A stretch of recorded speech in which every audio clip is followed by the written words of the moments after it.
Sir, सबसे पहले तो आपका बहुत बहुत स्वागत है, क्योंकि बिजी शेड्यूल में आप जो हैं वो समय निकाल कर आए। सर, बिना देरी करते हुए पहले सवाल का जवाब आपसे ले लेते हैं। जिस तरीके से हिमाचल प्रदेश में लगातार टूरिज़्म जो है वो बढ़ता जा रहा है, आपने एक स्टेटमेंट दिया कि हिमाचल प्रदेश को पूरे देश का टूरिज़्म कैपिटल बनाएंगे, कैसे सर? देखिए, आपदा के बाद हिमाचल प्रदेश टूरिज़्म क्षेत्र में फिर अपने पांव पर खड़ा हुआ। कल शाम को ही मैंने शिमला में विंटर कार्निवल का इनॉग्रेशन किया। फर्स्ट टाइम हम विंटर कार्निवल 25 दिसंबर से लेकर 5 जनवरी तक मना रहे हैं। और टूरिज़्म कैसे बढ़े उसको पहले स्टडी करना पड़ता है। बच्चे आते हैं, ओल्ड टूरिज़्म आता है, यंग टूरिज़्म आता है, हेल्थ के क्षेत्र में, टूरिज़्म के क्षेत्र में लोग आना चाहते हैं। उसकी एक स्टडी की गई। हम टूरिस्ट को 2 दिन कैसे रुकवा सकते हैं, 3 दिन कैसे रुकवा सकते हैं, 4 दिन कैसे रुकवा सकते हैं, वो सब प्रकार से स्टडी कर रहे हैं। फर्स्ट थिंग इंफ्रास्ट्रक्चर है। इंफ्रास्ट्रक्चर पर हमारी सरकार कोशिश कर रही है, जितने अपने संसाधन हैं इंफ्रास्ट्रक्चर को मजबूत किया जाए। फिर हाई एंड टूरिस्ट आएगा, सब प्रकार का टूरिज़्म हम डेवलप करना चाहते हैं। हिमाचल प्रदेश में पिछले साल से 1.5 करोड़ लोग हिमाचल प्रदेश में आए। उसकी अकोमोडेशन चाहिए। अकोमोडेशन भी आपको चाहिए कि इतने लोग आए हैं तो क्या इतने होटल है, क्या इतनी जगह है। तो हमने अभी होम स्टे पॉलिसी को मंजूरी दी है। 9000 के करीब हमारे होटल्स हैं और होम स्टे में भी काफ़ी लोग हैं, पर वो रेगुलेट नहीं है। किसी ने अपने घर में बना लिया, कोई मिस हैपनिंग होगी तो हमने उसको रेगुलेट करने के लिए भी और अभी कानून बनाकर हमने होम स्टे को भी लीगलाइज करने की प्रयास किया है। और टूरिज़्म को आने वाले 5 साल में वाटर बॉडी से संबंधित टूरिज़्म, हिमाचल में बहुत सुंदर प्राकृतिक सौंदर्य है और 68% हमारी फॉरेस्ट लैंड है। नॉर्दर्न इंडिया के हम लंग्स हैं, यानी कि दिल्ली हरियाणा में जो ऑक्सीजन जाती है वो हिमाचल के जंगलों से ही जाती है। उत्तराखंड में भी इतना जंगल नहीं है। तो बिग हिमालय है, मिड हिमालय है, शिवालिक हिल्स है, प्लेन है।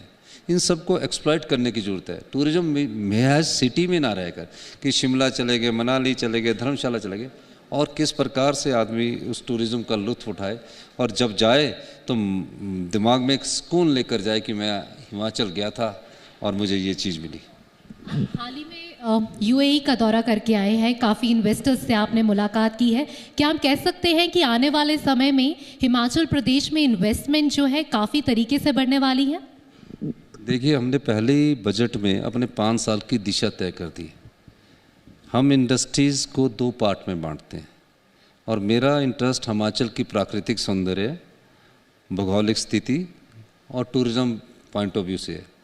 तो हमने कौन सा पार्ट है, ए पार्ट में हमने रखा है टूरिज़्म हो, हाइड्रो हो, फूड प्रोसेसिंग हो, आईटी हो, डाटा सेंटर हो। उस इंडस्ट्रीज़ के लिए हमारे आज आए और कल पैसा लगाए, हम उसको 1 हफ्ते के अंदर ओपन पॉलिसी के तहत परमिशन देंगे। दूसरी इंडस्ट्रीज़ हमारे पास बद्दी में बहुत आ चुकी है, दूसरी जगह भी आ चुकी है और वहाँ अगर इंडस्ट्री आना चाहते हैं उनके लिए भी स्वागत है। लेकिन हम अपनी भौगोलिक और प्राकृतिक सौंदर्य के साथ ही टूरिज़्म को, इंडस्ट्री को डेवलप करना चाहते हैं जो उसके साथ मैच करे। हमारे पास एक और चीज़ बताएं, हिमाचल प्रदेश में स्नोमाउंट एरिया जो है, स्नोमाउंट जो बर्फ़ से ढके पहाड़ है, ग्लेशियर है, मोर देन स्विट्ज़रलैंड है। स्विट्ज़रलैंड से ज़्यादा हिमाचल के पास स्नो पड़ती है, ग्लेशियर्स है। लेकिन इंफ्रास्ट्रक्चर में हमारे थोड़ी कमियां हैं। वो थोड़ा हमारे पास पैसा भी हम खर्च नहीं करते थे, इस बार हमने बजट में उसका प्रावधान किया है। और जो यूएई की बात आपने की है, उसमें हमने इसी सेक्टर में उनको बुलाया है, लॉजिस्टिक सेक्टर में बनाया। वो आना चाहते हैं, रियल स्टेट में एमआर का आना चाहता है। रियल स्टेट के साथ हम टूरिज़्म एक्टिविटीज़ क्या करना चाहते हैं, उनका वो एक कंसेप्ट प्लान जब हमें देंगे तो हम करेंगे उसको। सर, कनेक्टिविटी जो है वो किसी भी क्षेत्र के विकास में अहम रोल रखती है। सड़क की डेवलपमेंट्स जो हैं वो पिछले कुछ सालों में देखी गई हैं। एयर कनेक्टिविटी की अगर बात करें तो आज भी हिमाचल प्रदेश में पहुंचने के लिए बहुत महंगी हवाई सेवा का जो है वो परेशानी सबसे बड़ी रहती है। रेलवेज़ की अगर मैं बात करूं तो ब्रॉडगेज रेलवे लाइन भी अभी फ़िलहाल एक्सपेंड नहीं हो पाई हैं। तो इस और जो है वो कोई प्लान है सरकार का? आपने बहुत अच्छी बात की। अब कोई शिमला आएगा और 2 दिन उसको वॉमिटिंग ही आती रहेगी तो कौन आएगा।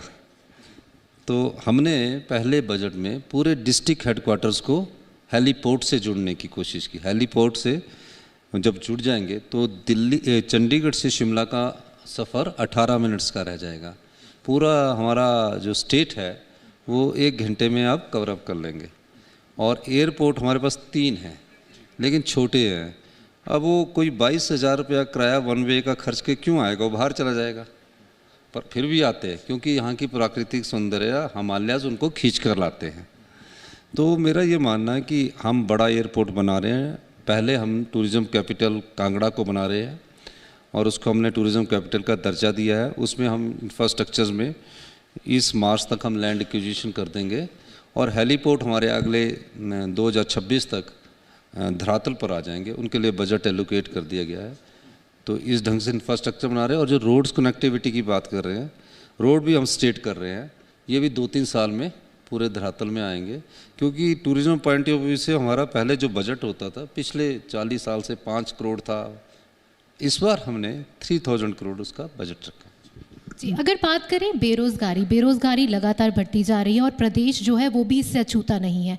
आपने संकल्प पत्र में बात की थी रोजगार दिलाने की युवकों को, तो क्या कुछ जो है प्रदेश में आपकी सरकार क्या कुछ कार्य कर रही है ताकि आने वाले समय में जो है बेरोजगारी पे हम कह सकते हैं एक लगाम लगाई जा सके? देखिए, बेरोजगारी कम की जा सकती पर ये स्टैंडिंग स्लोगन्स होते हैं। हर चुनावों के वक्त आते हैं, देश में इतनी बेरोजगारी है। सही दिशा में युवा को रोजगार कैसे मिले इस दृष्टि से काम करते हैं। अब राजनीतिक दल के लोग सरकार में जो नौकरी लग जाता उसको रोजगार मानते हैं। हमने कहा कि हम 1 लाख रोजगार के अवसर पैदा करेंगे। तो पहले तो माइंड सेट जो है, सोच को बदलने की ज़रूरत है। सोच कब बदलेगी? जब उनको लगेगा कि मुझे अश्योर्ड इनकम हर महीने मिलेगी। नहीं तो सरकार में सोचता है कि 15,000 से आराम से मिल रहा है, मिलेगा तो सही ना। तो हम उस दृष्टि से Rajiv Gandhi e vehicle policy ला रहे हैं, यानी कि जो ई टैक्सी खरीदेगा, 35,000 टैक्सीज हिमाचल प्रदेश में हैं। आप बताइए कितना उनका भी डीजल का कितना धुआं पैदा होगा। तो हमने कहा एक टैक्सी जो खरीदेगा, अगर वो 20 लाख की टैक्सी आएगी तो उसको 10 लाख का सब्सिडी मिलेगी और अश्योर्ड इनकम मिलेगी 40 से 50,000 रुपये मंथ। और उसका अब 5 जनवरी को उसकी डेट पूरी, उसका रिस्पांस देखिए, काफ़ी लोगों ने उसके अप्लाई किया। उसी तरह सेल्फ रोजगार की तरफ उनको बढ़ाना पड़ेगा। जिनके पास लैंड है, हमारे हॉस्पिटलिटी सेक्टर में मैं जहाँ भी जाता हूँ, देश में भी विदेश में भी, वहाँ हिमाचल के लोग जरूर मिल जाते हैं। हॉस्पिटलिटी सेक्टर में सब रखे होते, कोई 50 से 25-20 हज़ार में कोई। तो हमने कहा अगर आपके पास घर में लैंड है तो सरकार आपकी लैंड पर सोलर पावर प्रोजेक्ट लगाइए और सरकार आपको, अगर आपके पास पैसे नहीं है तो आपकी लैंड लेके आपको 20,000 रुपये महीना देगी। तो उस योजना को भी हम शुरू कर रहे हैं। फिर दूसरा, नेचुरल प्राकृतिक खेती। आजकल जो हम खाते हैं ना, उस दृष्टि से भी हमें थोड़े गौर करने की ज़रूरत है। तो नेचुरल खेती की तरफ भी हम एक योजना लेके आ रहे हैं कि हमारा युवा हमारे वातावरण के हिसाब से उसमें कोई खाद ना डले, कोई कुछ ना डले और उस ढंग से उसको डेवलप करे। तो उसकी योजना अगले बजट में आएगी। पर हमारी जो प्रॉब्लम क्या है, आर्थिक तंगी से हमारा प्रदेश जूझ रहा है और हमारी 75 लाख की पॉपुलेशन है। 75 लाख की पॉपुलेशन के बाद उसके बाद आपदा आई। आप ये भी देखिए कि आपदा के बाद हमने हिमाचल प्रदेश के टूरिज़्म को फिर अपने पांव पर खड़ा किया। और पिछले दिनों से मुझे रिपोर्ट्स आ रही है, चाहे मनाली है, धर्मशाला है, कसौली है, शिमला, सब फुल चल रहे हैं। होम स्टे वाले भी फुल चल रहे हैं। वो हमारी डेडिकेशन ही थी कि कोई जब आपदा आई तो 75,000 लोग कुल्लू में फंसे हुए थे टूरिस्ट और 15,000 गाड़ियाँ थी। एक लूटपाट अराजकता का माहौल होता वो बिल्कुल नहीं था। जो बेचारे होटल वाले, जब उनके पैसे खर्च हो गए तो होटल वालों ने पैसे भी नहीं लिए। तो ये है हमारी संस्कृति को भी दर्शाता है। तो हम टूरिज़्म में अब दोबारा से खड़े हुए हैं। अब इंफ्रास्ट्रक्चर को मजबूत करने की ज़रूरत है और थोड़ी हमारी कमी है, उसको कमी को भी हम दूर करेंगे। ठाकुर साहब, आखिरी सवाल का जवाब आपसे ले लेते हैं। जिस तरीके से सरकार का विजन है कि स्टेट को ग्रीन स्टेट बनाया जाएगा, उस पर 1 साल पूरा होने पर क्या कुछ हो चुका है और क्या कुछ आने वाले समय में देखने को मिलेगा? देखिए, जब मैं इस बजट बना रहा था तो अधिकारियों को लगा कि ये पूरा बजट ही बदल दिया है, तो मैंने कहा कि हम व्यवस्था परिवर्तन करने के लिए आए हैं। हम सत्ता में सत्ता सुख के लिए नहीं आए कि बड़ी गाड़ियाँ चाहिए, व्यवस्था परिवर्तन का। तो बोले क्या ये कौन सा बजट है, क्या करना है, रूटीन गवर्नमेंट चले। हमने उसमें परिवर्तन किया, हमने टारगेट किया है। सफलता और असफलता उस पर निर्भर रहती है हमारी दृढ़ इच्छा शक्ति क्या है। हमने 2026 तक हिमाचल प्रदेश में इलेक्ट्रिकल व्हीकल्स, HRTC, इन सब को हमने इलेक्ट्रिकल करने का बात की है। 6 ग्रीन कॉरिडोर हमने बनाए, जिस पर अब चार्जिंग स्टेशन हमारे लगने शुरू हो चुके हैं। तो जब चार्जिंग स्टेशन लगेंगे तो ई-व्हीकल भी हमारी बहुत चलेगी। प्रयास है, सोच है, और उसमें सफलता ना मिलना अलग बात है, पर मुझे लगता है कि हम सफल होंगे। और जो भी हमारी स्टेट है वो 2026 तक कोशिश करेंगे कि हम वो ग्रीन स्टेट बने। और इस दृष्टि से हम हिमाचल प्रदेश के हर जगह चार्जिंग स्टेशन बना रहे हैं। अभी योजनाएं जब धरातल पर आती है, नज़र तब आता है, तो थोड़ा समय दीजिए, धरातल पर आएगी। ठाकुर साहब, आपका बहुत बहुत धन्यवाद।